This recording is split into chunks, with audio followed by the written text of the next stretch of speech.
How is it possible that all of these great things are happening from a marketing perspective, but our total revenue is flat and our costs keep on increasing?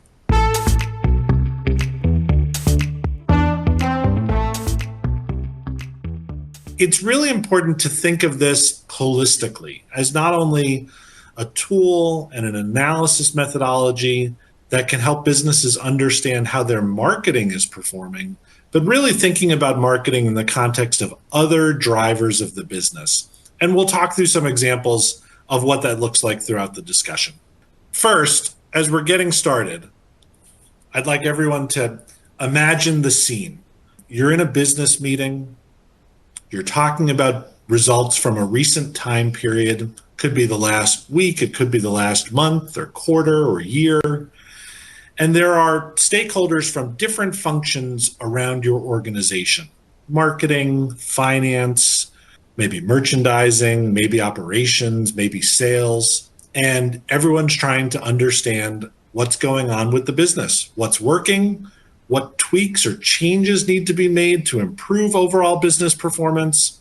And what we see happen many, many times is that multiple people will sit in similar meetings talking about similar topics with similar numbers, and yet the conversations and the reality that exist in each of those meetings can vary dramatically. Regularly, we know that teams are sitting in marketing-only conversations, and they're looking at a wealth of marketing measures: click-through rates and view rates and abandonment rates and email program signups and SMS signups and loyalty program signups. And many times those measures can reflect really positive results. Our ROI is up by a certain percent on a year-over-year basis. Look at how well our business is responding to our programming and our media investments that we're making in channels like Meta or TikTok or Pinterest or Reddit, or maybe we're investing more as a business into the search channels with the Googles and the Microsofts of the world, branded search, non-branded search. And so things in a marketing-only view of the landscape may look incredibly, incredibly positive. But then in a separate meeting, whether it's with finance only or whether it's with that larger group of stakeholders, there's a different reality of the business that's being discussed.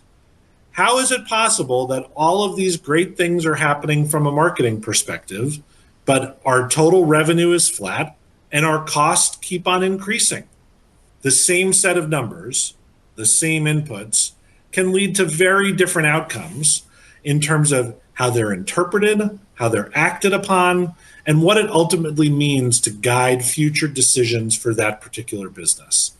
And that is where a tool like marketing mix modeling can really be a benefit for businesses to help look at the business holistically: marketing, other factors, pricing, distribution, changes in the competitive landscape, other external factors. We'll talk through multiple examples as we go throughout the discussion to create a common analysis that all of those different functions around the organization can rely upon to really drive a clarity about what's working, what's positively impacting a business, also what is not working as well, so that the business can figure out how to improve and change those performance areas as we move forward. We really think about this through the lens of a connected commercial ecosystem. It's not just a marketing tool. Now, what's happening from a marketing perspective continues to become more complex.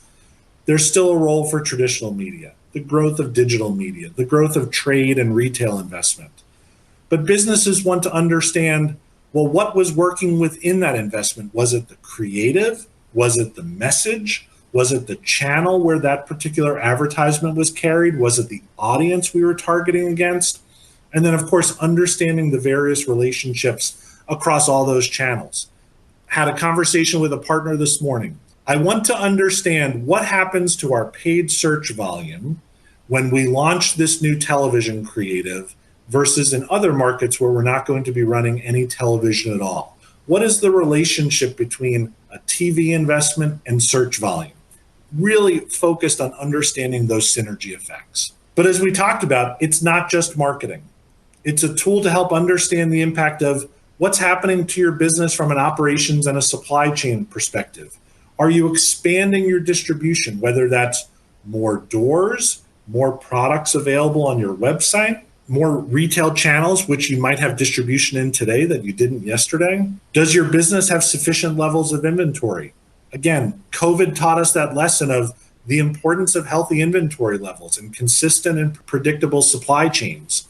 And when that becomes less predictable and less consistent, the real dramatic impact that that can have on a business. What's the role of healthy inventory in driving business performance? But also getting to very granular levels. Real estate choices. What side of town should this new store location be on? Does it matter if I'm opening stores in urban centers or suburban centers? If it's urban centers, should I focus on the mega cities, New York and LA and London and Tokyo? Or should I focus on second tier cities? What's the impact as I think about those different real estate strategies? We have now returned, certainly in the United States, but in many parts of the world, to a higher inflationary environment over the course of the past couple of years. The role of pricing and promotion and discounts, more important now than it's been in years, because consumers are making tougher choices based upon the impact that inflation is having on their disposable income. And so understanding the elasticity of price, the impact and the effectiveness of different promotions, how are competitors responding? How does pricing vary by channel?